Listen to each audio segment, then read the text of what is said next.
اللہم صلی اللہ نعرہ تکبیر اللہ اکبر، نعرہ رسالت یا رسول اللہ، نعرہ حیدری یا حیدری۔ علامہ صاحب کی صحت و سلامتی کے لیے بآواز بلندر صلوات۔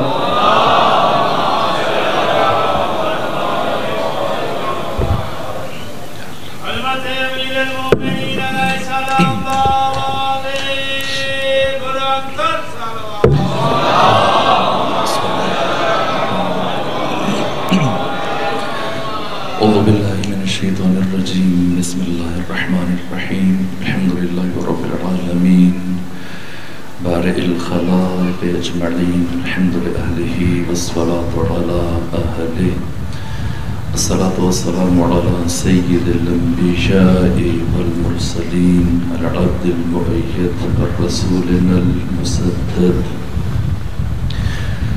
المصطفى الأمجد الحبيب الأحمد النبي الأمي المكي المدني السراج المنير الكوكب الدري صاحب الوقار والسكينة المدفون بأرض مدينة سيدنا ونبينا وشفيع ذنوبنا وطبيب قلوبنا وحبيب نفوسنا ومولانا أبي القاسم محمد المصطفى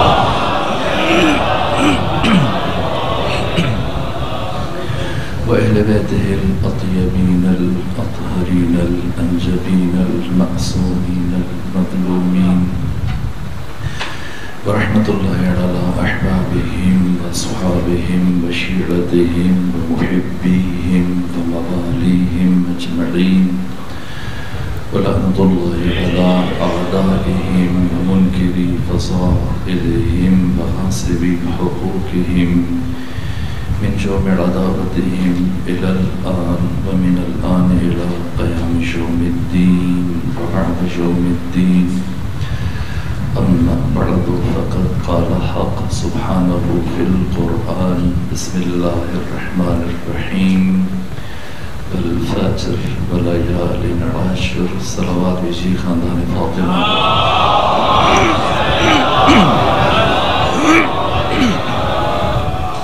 سورة الفاتحة بجي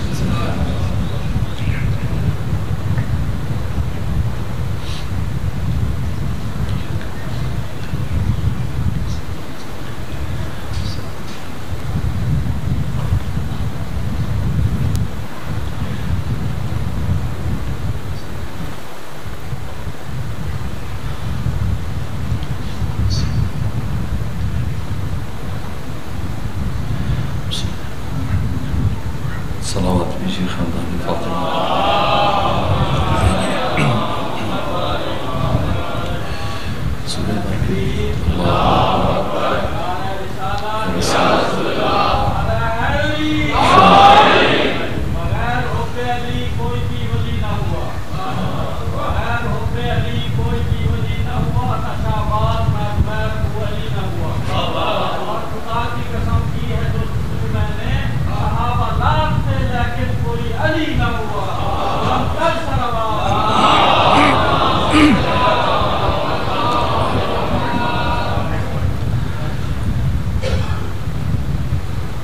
سورہ مکہ فجر کی آیات کے ذمہ میں چند باتیں عرض کی عرض کیا کہ خدمت میں کہ سورہ مبارکہ میں فجر سے مراد جیسے امام صادق علیہ السلام نے بیان فرمایا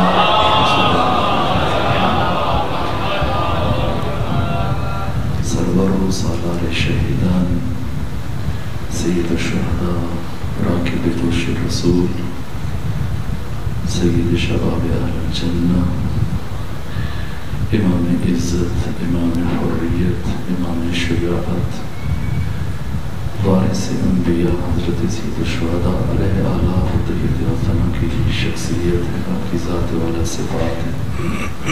وارث انبیاء حسین علیہ السلام بآواز بلند صلوات.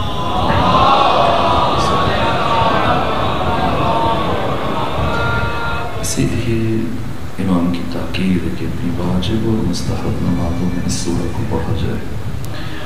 اور امام صادق نے فرمایا کہ یہ سورہ فجر سورہ امام حسین ہے. خود فجر کے ساتھ جو تشبیہ دی گئی ہے یہ اپنے اندر بہت زیادہ معانی اور اسرار رکھتی ہے یہ تشبیہ. اور نماز فجر یہ نور امام حسین علیہ آلہ وسلم کی تجلی ہے. اور اللہ تعالیٰ نے یہ فجر کی 2 رکعتیں عظمت امام حسین اور اعزاز حسین نے فرض کی بشر کے اوپر. سب سے پہلے جو نماز فرض ہوئی وہ نماز ظہر ہے. نماز ظہر 2 رکعتیں حق تعالیٰ نے جب واجب فرمائیں اور بعد میں مدینہ جا کر بقی 2 رکعتیں جب واجب ہوئیں. یہ 2 رکعتیں اعزاز مصطفی اور آپ کے مقام بالا کی ترجمانی اور عزت و اعزاز میں یہ 2 رکعتیں فرض ہوئیں. اسی طرح سے عصر کی 2 رکعتیں ذات امیر المومنین، مغرب کی 1 رکعت ذات سیدہ عائشہ کی 2 رکعتیں یہ امام حسین مجتبیٰ کے اعزاز میں بشر نے پروردگار نے بشر کے اوپر ان کو واجب قرار دیا. لیکن جو نقطہ خاص اور اہم بات ہے وہ یہ کہ سفر میں اور خاص حالات میں یہ 4 رکعتی نمازیں 2 رکعتی ہو جاتی ہیں. قصر سوال، اگر قصر کی صورت میں آپ نماز کو آدھا کر کے پڑھتے ہیں پھر فجر کو بھی قصر کریں، 1 رکعت پڑھیں، مغرب کو بھی قصر کریں، کم سے کم 1 رکعت کم کر دیں، 2 رکعتیں پڑھیں. لیکن نہ، فجر میں کمی ممکن نہیں ہے، مغرب میں کمی ممکن نہیں ہے. فجر تجلی ہے حسین ابن علی علیہ السلام کی، اور وہ مغرب تجلی ہے مادر حسین ابن علی سیدہ زہرا سلام اللہ علیہ.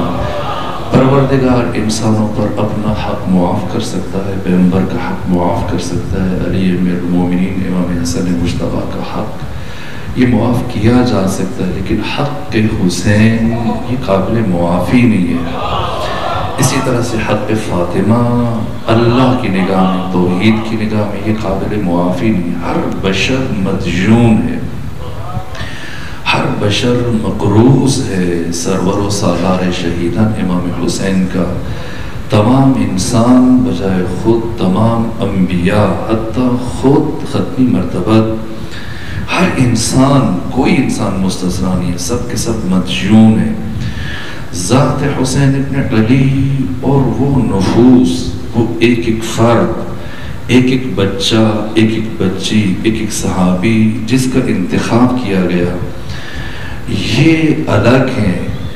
کوئی بھی ان کی حقیقتوں سے آشنا نہیں ہو سکتا. امام حسین علیہ السلام کا مقام ذہن انسان سے ماورا ہے، عقل بشر سے ماورا ہے. ممکن نہیں، دسترس ممکن نہیں. جب رسد ذات حسین حتیٰ آپ کے اصحاب،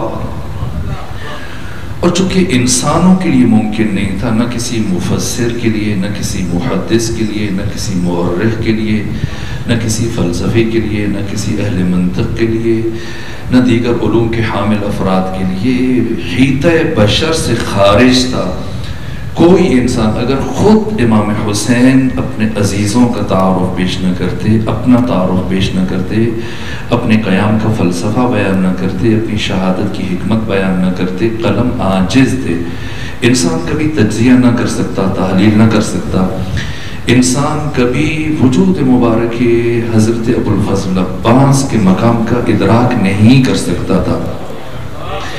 اس لیے خود سید الشہداء نے آپ کی زندگی میں جو جملے ارشاد فرمائے قبل شہادت اور آپ کی شہادت کے بعد، اگرچہ یہ کلمات مصائب میں پڑھے جاتے ہیں لیکن یہ خود تعارف ہے حضرت ابوالفضل عباس کا. آپ کی زندگی میں یہ فرماتے تھے کہ عباس تم میرے خیمے کا ستون ہو، یعنی حسین ابن علی کی شخصیت جس ستون کے اوپر استوار ہے اس کا نام حضرت ابوالفضل عباس ہے. یہ غیر معمولی تشبیہ ہے، اگرچہ کہ خود معصومین نے، ہر امام نے، امام زمانہ تک سید سجاد سے لے کے امام زمانہ تک ہر ایک نے آپ کی زیارت میں جو لفظ استعمال کیے السلام علیک یا ایھا العبد الصالح، باقی باقی آپ کے جو القابات ہیں وہ بجائے خود آپ کا جو احترام، حتیٰ آپ کے فرزند جناب عباس کے فرزند جب آتے تھے سید سجاد کے سامنے اور آپ اصحاب کے سامنے بیٹھے ہوتے تھے یا گھر والوں کے درمیان احترام میں اٹھ کے کھڑے ہو جاتے تھے.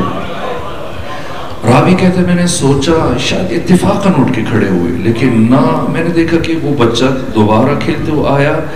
جب قریب پہنچا تو حضرت دوبارہ بات چھوڑ کے اٹھ کے احترام میں کھڑے ہو گئے. یہاں تک کہ سیبارہ یہی ہوا تو میرا شک دور ہوا اور مجھے یقین ہو گیا کہ علی زین العابدین امام وقت اسی بچے کے احترام میں کھڑے ہو رہے ہیں. اب جب وہ چپ ہوا تو اب امام سجاد نے اس کی طرف رخ کیا، جو اس سوچ میں تھا، اس فکر میں تھا، خود فرمایا، کہا کہ تو میرے چچا عباس کے مقام سے نابلد ہے، تجھے کیا معلوم میرے عم میرے چچا عباس کا مقام کیا ہے. یہ ان سے نسبت رکھتا ہے، ان کا فرزند، ان کی وجہ سے اس کا مقام میری نگاہ میں یہ ہے کہ اگر یہ قیامت تک اس طرح میرے پاس چل کے آتا میں قیامت تک اس کے احترام میں کھڑا ہو جاتا. یہ وجود مبارک حضرت ابو الفضل العباس نظیر نہیں ہے بشریت میں، بالا تر درجہ جسے احادیث نے بیان کیا ہے کہ ہر نیکی کے اوپر نیکی ہے، لیکن شہادت وہ نیکی ہے جس کے اوپر کوئی اور نیکی نہیں ہو سکتی. یہ شہادت جو حسنہ عظما ہے، سب سے بڑی نیکی ہے، اس سے اوپر کوئی بر اور کوئی نیکی تصور نہیں کی جا سکتی.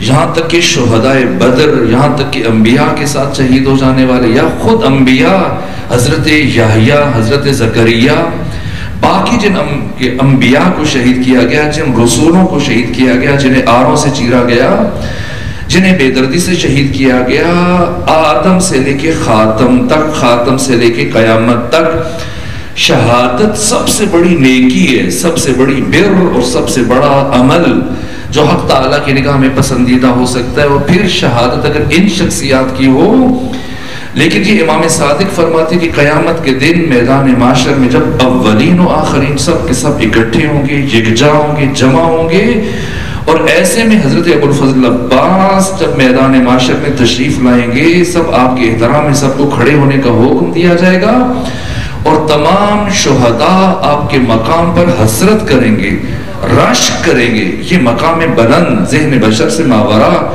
ہر امام نے آپ کے لئے کہا السلام علیکہ یا ایھا العبد الصالح.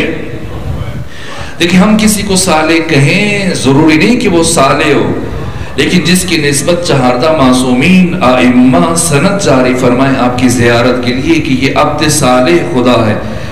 اب جب آپ نماز پڑھتے ہیں، پروردگار جہاں ختمی مرتبت کی نبوت کی بات کر رہا ہے، جہاں پر درود کی شکل میں 14 کی ولایت کی بات کر رہا ہے، اور اس درود کو حق تعالیٰ نے تشہد میں واجب قرار دیا، اسی طرح سے نماز کے آخری حصے میں پروردگار نے یہ ذکر لازم ہے، السلام علیکم، السلام علیکم یا ایھا العباد الصالحین. جب آپ صالحین پر سلام کرتے ہیں، یہ کون ہے صالحین؟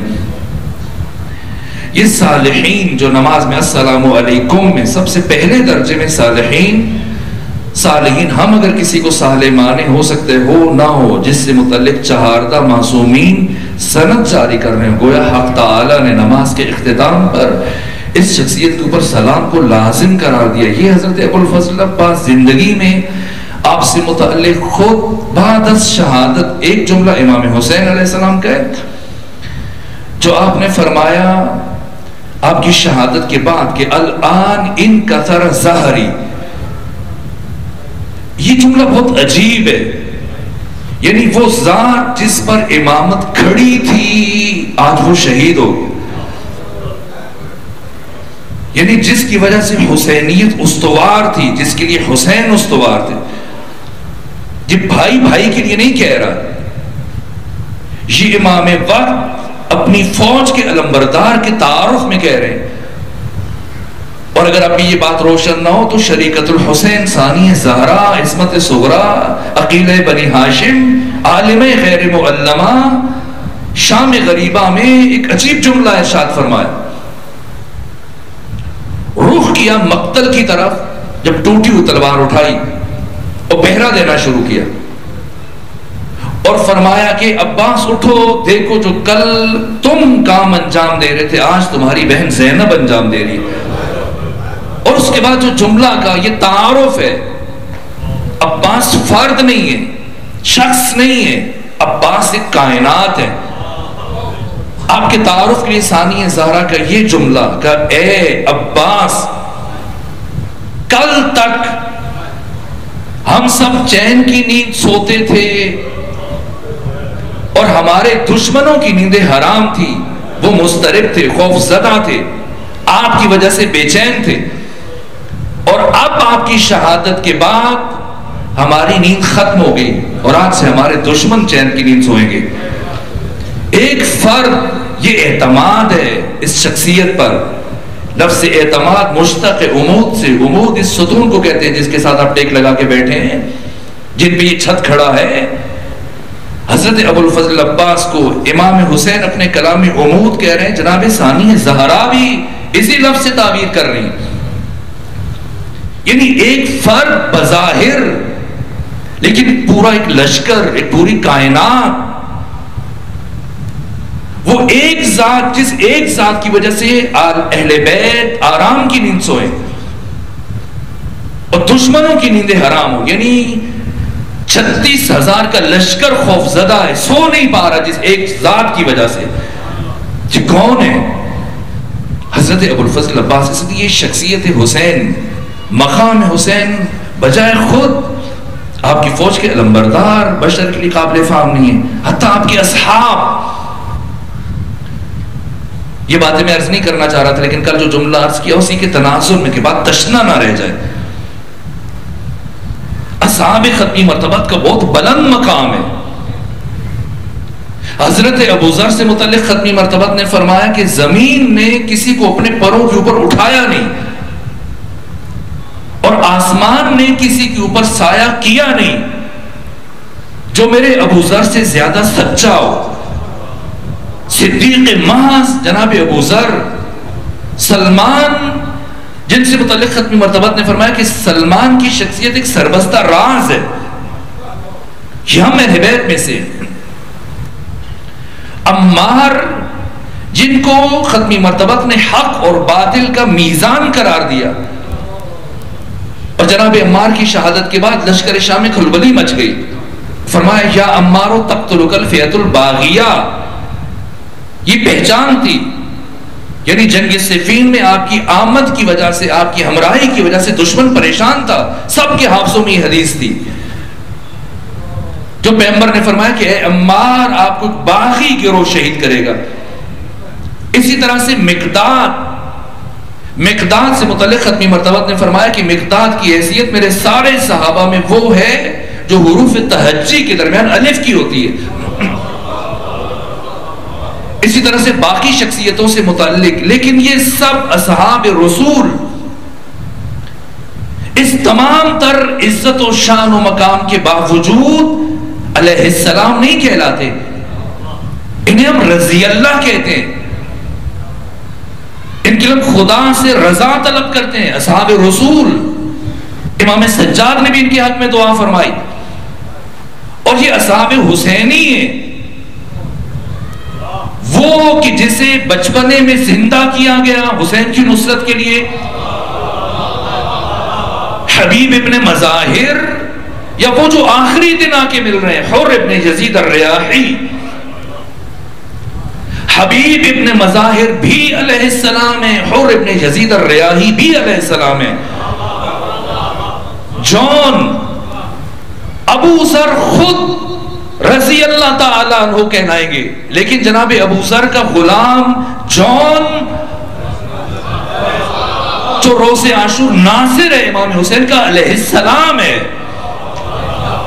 کیوں خود ابو ذر رضی اللہ تعالیٰ عنہ کہلائیں گے، کیوں جناب جون علیہ السلام کہلائیں گے؟ کہ حسین کون ہے جو یہ فرما رہے ہیں کہ انی لا اعلم اصحابی اوفا من اصحابی، میں کسی ایسے اصحاب کو نہیں جانتا جو میرے اصحاب سے زیادہ باوفا ہوں اور جو میرے اصحاب سے زیادہ افضل ہوں۔ کون ہے یہ امام کے صحابی، یہ والفجر کا تتمہ ہے، یہ والفجر کا تکملہ ہے، یہ کیوں رضی اللہ نہیں کہلائیں گے؟ کیوں ہم ان کے لیے دعا نہیں کریں گے؟ اور جو ہم کہتے ہیں سلام علیہ السلام، اس کا مطلب میرا آپ کا سلام نہیں ہے، سلام اللہ علیہ۔ یہ تعبیر درست ہونی چاہیے۔ اگر ہم ایک شارٹ کٹ چلتے ہو کہہ دیتے سلام علیہ السلام، تو اس کا مطلب یہ نہیں کہ جیسے ایک قادری صاحب ہیں لاہور میں، انہوں نے فرمایا کہ یہ تو اتنی بڑی بات نہیں ہے کہ علیہ السلام تو آپ دوسروں پر بھی سلام کرتے ہیں، علیہ السلام بھی کہتے ہیں، علیکم السلام بھی کہتے ہیں، سلام علیکم بھی کہتے ہیں، تو علیہ السلام کہہ دیا تو ان پر سلام بھیج رہے ہیں، سامنے والے پہ سلام بھیج رہے ہیں، تو اگر ان پہ سلام کہہ دیا جائے تو اس میں کیا حرج ہے؟ نا، یہ بات نہیں ہے۔ میرے آپ کے سلام کی وہ حیثیت نہیں ہے، ان پر خود خدا سلام بھیج رہا ہے، سلام اللہ علیہم، اللہ سلام بھیجتا ہے۔ ہم اختصار کی باعث شاید علیہ السلام کہہ دیتے ہیں، ورنہ حق یہ ہے، جو لفظ کامل ہے، تعبیر کامل ہے، سلام اللہ علیہ یا سلام اللہ علیہا۔ ثانی زہرا کے لیے جب ہم کہتے ہیں، سیدہ زہرا کے لیے کہتے ہیں، کیوں ان پر سلام ہے اللہ کا؟ کیوں ان کے لیے ہم اللہ کی رضا کی دعا نہیں کر رہے؟ یہ فعل ماضی مقام دعا میں یہ معنی دیتا ہے کہ پروردگار تو ان سے راضی ہو جا۔ کسی کے لیے بھی یہ دعا کی جا سکتی ہے، ہم ایک دوسرے کے لیے بھی کر سکتے ہیں، اصحاب رسول کے لیے بھی کر سکتے ہیں۔ اصحاب حسین سلام اللہ علیہم اجمعین، کیوں؟ جس طرح سے ماہ محرم کے دوران میں نے ایک تعبیر استعمال کی تھی، شب ہجرت، جب امیر المومنین نے ختمی مرتبت کے بستر پر استراحت کی، سوئے، شاید ہی علی نے کبھی زندگی میں ایسے آرام کیا ہو جیسے اس روز آرام کیا۔ اور عجیب ہے، کبھی نہ سونے والے علی شب ہجرت سوئے، اور سوئے بھی کیسی کیفیت میں؟ یہ منزل اطمینان، لیکن منزل اطمینان مقام اضطراب اور مقام اضطرار میں، جو ختمی مرتبت نے امر کیا، یا علی نم علی فراشی، اے علی میرے بستر پر سو جائیے۔ اگر میں آپ سے کہوں اٹھیں ایک پانی کا جام لے آئیے، تو یہ بات سمجھ میں آتی ہے، یہ آپ کے لیے مقدور ہے، ممکن ہے۔ لیکن اگر میں اس بچے سے کہوں کہ آپ ذرا سا اٹھیں، یہاں پہ اڑ کے دکھائیں کہ آپ اڑتے کیسے ہیں، یہ ان کی بس میں نہیں ہے، یہ تکلیف مالا یطاق ہے۔ اگر میں یہاں کہوں کسی سے کہ آپ سو جائیں تھوڑی دیر، سونا بس میں نہیں ہے، سونا اختیاری فعل نہیں ہے۔ اگر نیند نے آنا ہو تو کانٹوں پہ بھی آ جائے، اگر نیند نے نہ آنا ہو نرم و نازک بستر میں بھی نہ آئے۔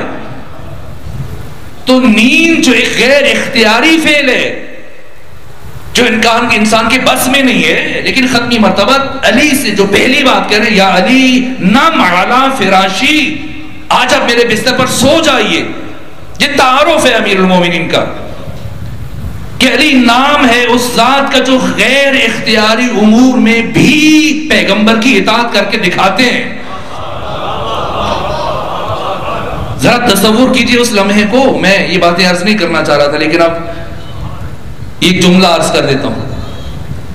یہ آپ کے شاہ یوسف گردیز کے اطراف میں جو آپ کے گھر ہے، یا ملتان میں جس طرح آج آپ کی رہائشیں ہیں، اپنے حجرے میں اپنے سرہانے آپ نے لیمپ رکھا ہوا ہے، یا جب کمرے میں داخل ہوتے ہیں تو بٹن آن کرتے ہیں، بجلی جل جاتی ہے، پنکھا چلتا ہے، چراغ روشن ہو جاتا ہے۔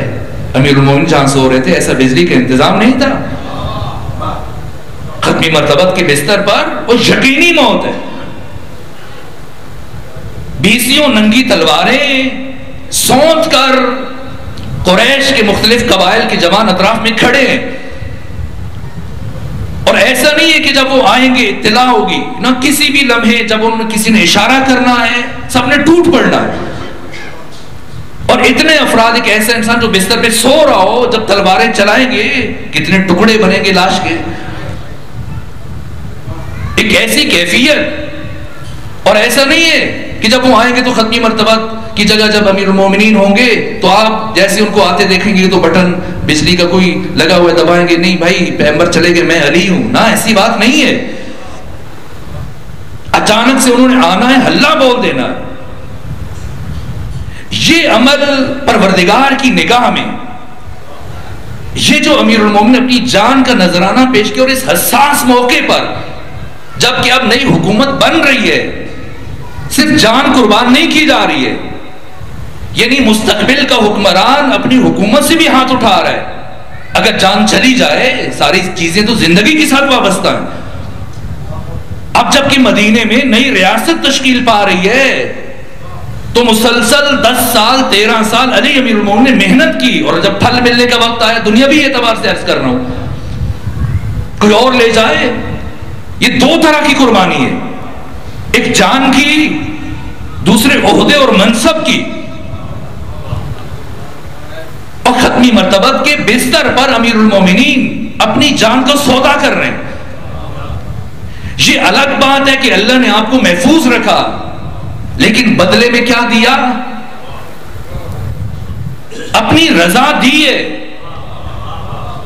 شب ہجرت امیر المومنین نے اپنی جان اپنی طرف سے بیچی ہے.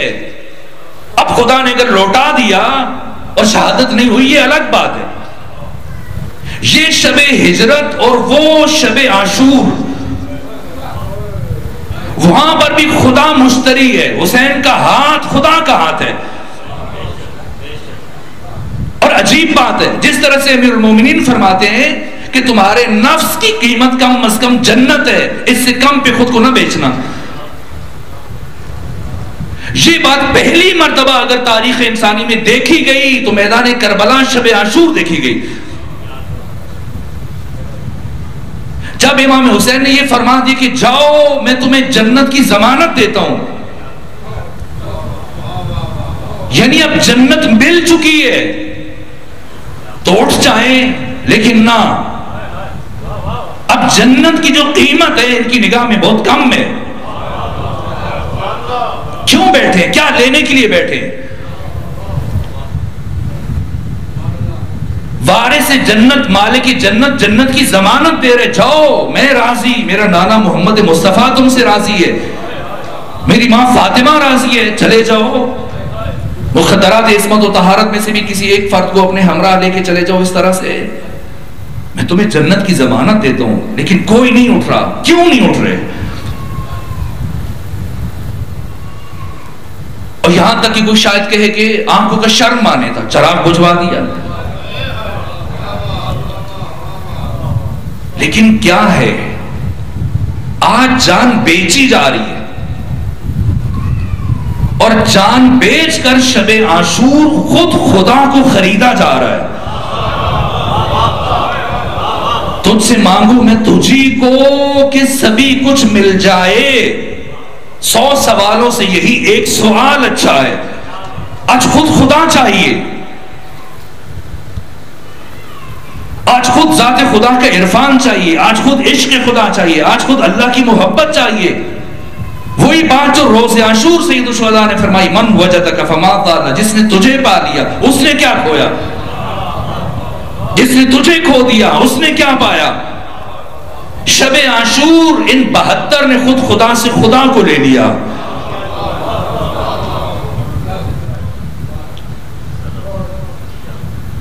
تو اب خدا کی رضائیں جب جان بیچی ہے تو اللہ کی رضا لے لی ہے، تو اب جو ان سے محبت کرے گا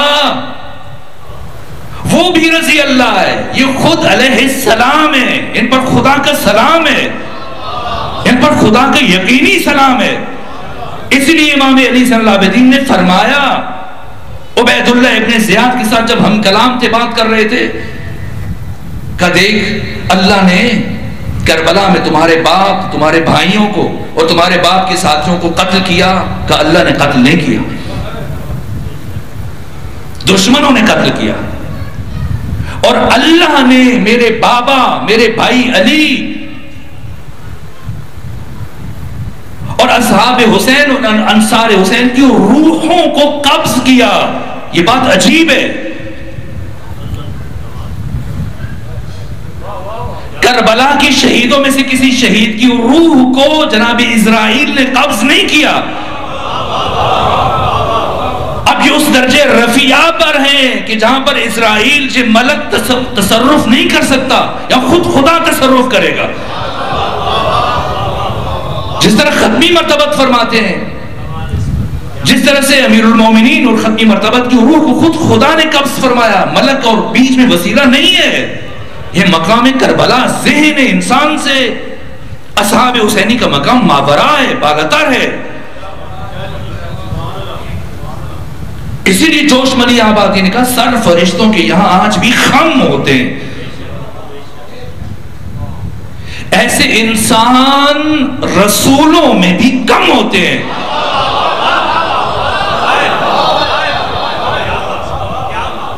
کسی کا صحابی کیا برابری کرے گا امام حسین کے صحاب کی، جب انبیاء امام حسین کے ہم پلہ، امام حسین کے صحاب کے ہم پلہ نہ ہو سکے. نا یہ مبالغہ نہیں ہے.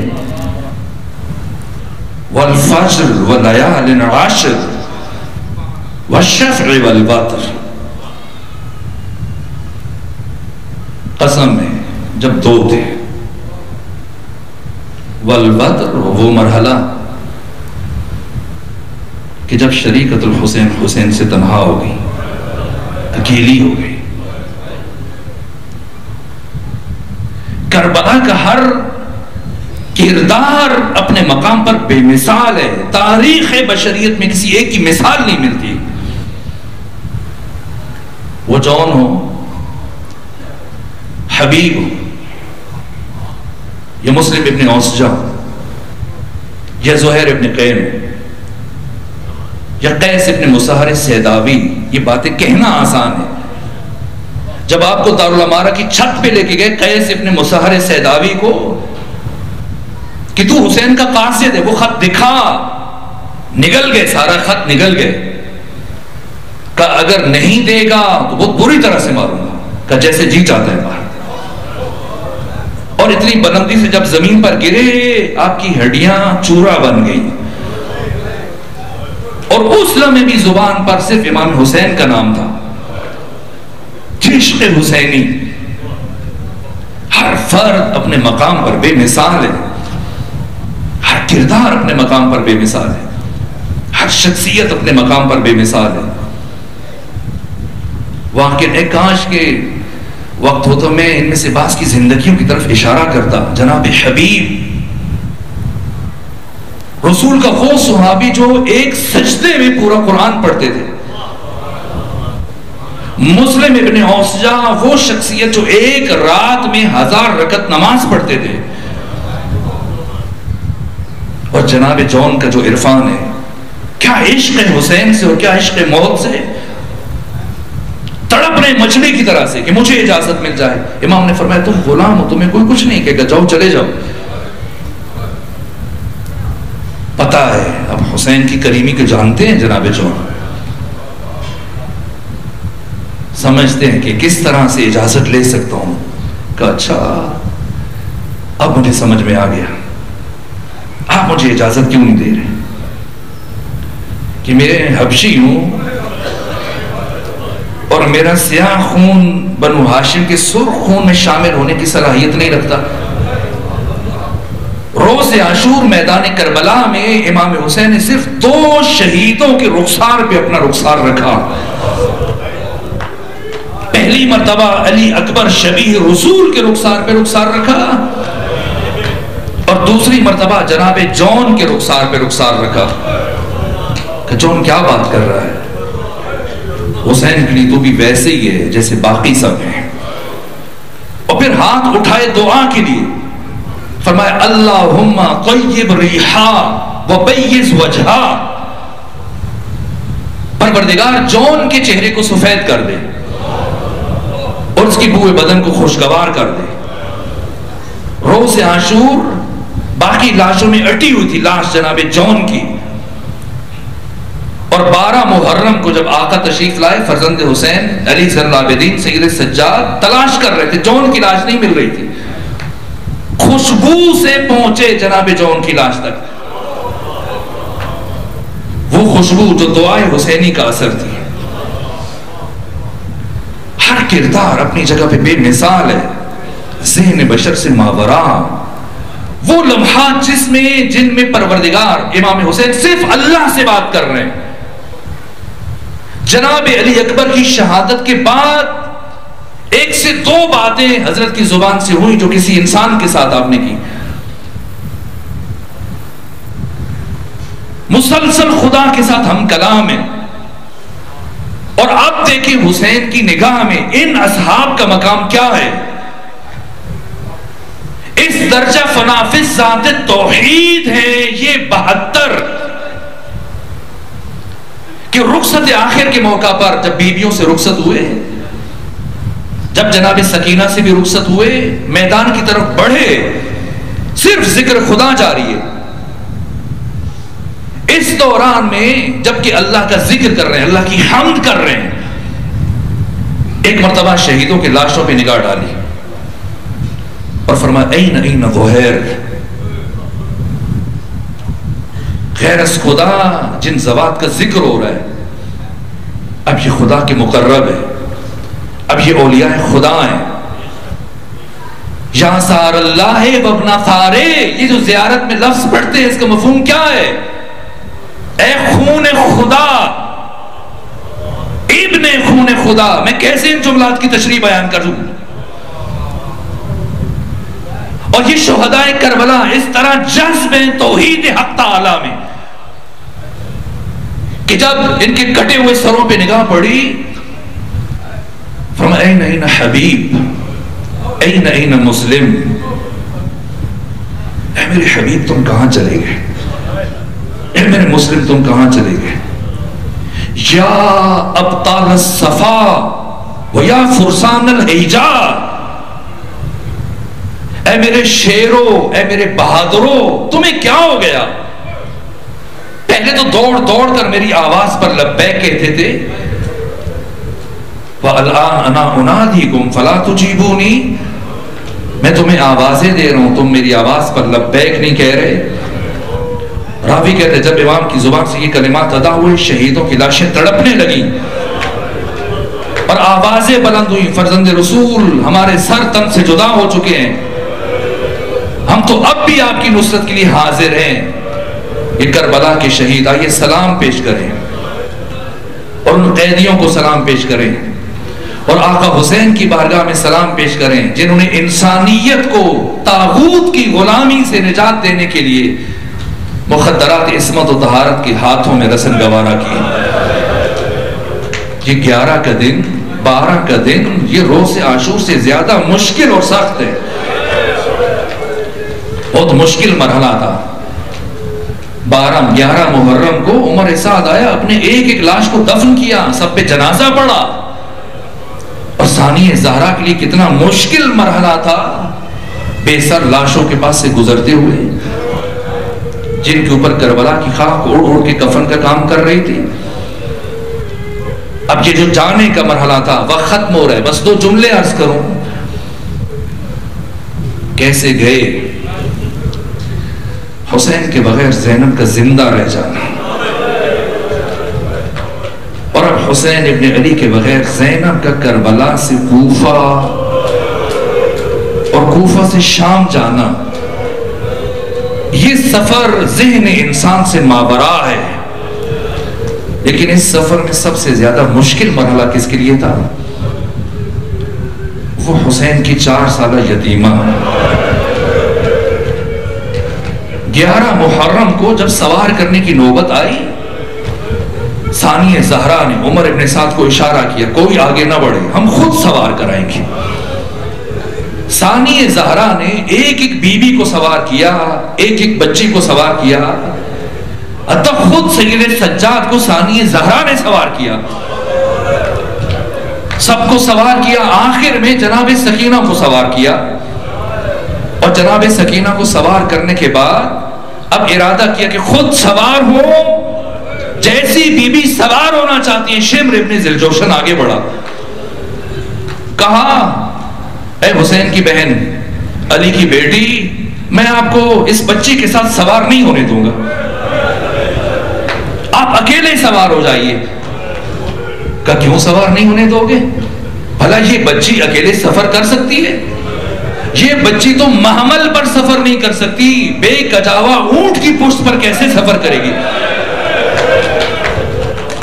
اے شمر، میری بچی گر جائے گی، یہ میرے حسین کی امانت ہے، اس کے لیے میرے بھیا حسین نے مجھے وصیت کی تھی، سکینہ، میری سکینہ کا خیال رکھنا۔ کہ علی کی بیٹی پیچھے ہٹ جا، میں ایسا کام کروں گا، آپ کی بچی نہیں گرے گی۔ ثانیہ زارا رکی، کیا کیا شمر نے؟ ایک رسی اٹھائی اور رسی کا ایک سرا جناب سکینہ کے ایک پاؤں کے ساتھ باندھا اور اسے اونٹ کے نیچے سے گزار کر دوسرا سرا دوسرے پاؤں کے ساتھ باندھا۔ کب مطمئن ہو جائیے، آپ کی بچی نہیں گرے گی۔ سفر شروع ہو گیا، کوفہ گزر گیا، بیابان عبور ہوئے، جنگل عبور ہوئے، صحرا ریگستان فاصلہ طے ہو رہا ہے۔ اور اب اس سفر میں شام سے پہلے ایک ایسا مرحلہ آیا کہ آدھی رات کو یہ کاروان رک گیا۔ اور اب جب کاروان رکا تو شمر ابن ذوالجوشن غصے سے اپنے سپاہیوں کے پاس آیا اور کہا میں نے تمہیں منع کیا تھا میری اجازت کے بغیر نہ رکنا، کیوں رکے اس مقام پر؟ کہا کیا کریں؟ وہ نیزہ جس پر سر حسین ابن علی سوار ہے وہ نیزہ زمین میں گڑ گیا ہے اور اٹھ نہیں رہا۔ شمر ہے، دشمن ہے، قاتل حسین ہے، لیکن جانتا ہے کہ یہ سر کیسے آگے بڑھے گا۔ یہ بھی کہہ سکتا تھا ایک سے نہیں اٹھتا، دو اٹھاؤ، دو نہیں اٹھا سکتے، تین کوشش کرو، لیکن اس شقی نے تازیانہ اٹھایا اور کہاں پہنچا؟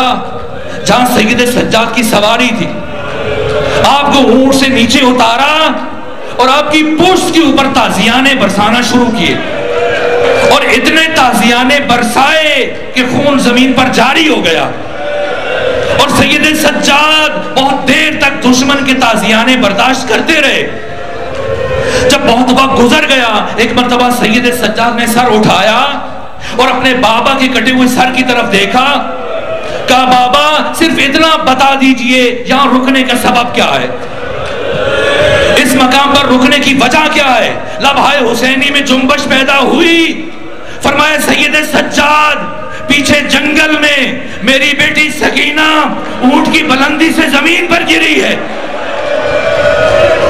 اور جب تک سکینہ نہیں آئے گی میں آگے سفر نہیں کروں گا۔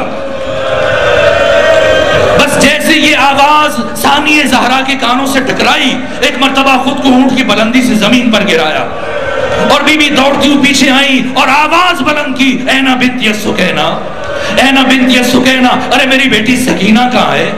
جب کہیں سے کوئی آواز نہ آئی، ہر طرف ڈھونڈنا شروع کیا اور جھاڑیوں کے درمیان ایک ایسی جگہ پہ پہنچی ہے جہاں ایک مخدرہ ہے، ایک بی بی ہے اور ان کے چہرے پر نقاب ہے اور جناب سکینہ اس خاتون کی گود میں سر رکھ کر سو رہی ہیں۔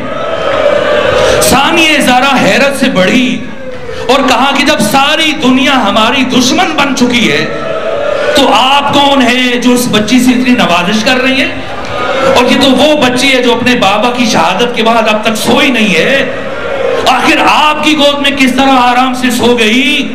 ایک مرتبہ اس بی بی نے اپنے چہرے سے نقاب ہٹایا، کرے بیٹی زینب پہچانو، اگر میری گود میں آرام نہیں کرے گی تو پھر کس کی گود میں آرام کرے گی؟ ارے یہ وہی گود ہے جہاں اس بی بی کے بابا حسین ابن علی آرام کیا کرتے تھے۔ اِنَّا لِلَّهِ وَإِنَّا إِلَيْهِ رَاجِعُونَ رضاً بقضائك وتسليما لأمرك لا معبود سواك يا غياث المستغيثين۔ پروردگار بحق حسین ابن علی، بحق اصحاب حسین ابن علی، ہماری عبادت کو اپنی بارگاہ میں قبول فرما۔ پروردگار ہمارے مجالس اور اس ذکر کی اور اس عبادت کے لیے اجر عظیم قرار دے۔ پروردگار ہم سب کو گناہوں کی قید سے رہائی عطا فرما۔ پروردگار ہمارے والدین کی گناہوں کو معاف فرما۔ پروردگار ہم سب کو نعمت تقوی عطا فرما۔ جو مومنین بیمار ہیں پروردگار ان مومنین کو شفا عطا فرما، جو تندرست ہیں ان کی تندرستی دور فرما، جو پریشان حال ہیں ان کی پریشانیوں کو دور فرما، جو بے اولاد ہیں انہیں اولاد عطا فرما، جو مومنین بالخصوص مرحوم مخدوم راجو شاہ صاحب، پروردگار ان کے درجات کو بلند فرما، ہمارے مولا و آقا امام زمانہ کے ظہور میں تعجیل فرما، ہماری تمام دعاؤں کو مستجاب فرما، ان مجالس کے انعقاد میں جس قدر کوشش کی گئی پروردگار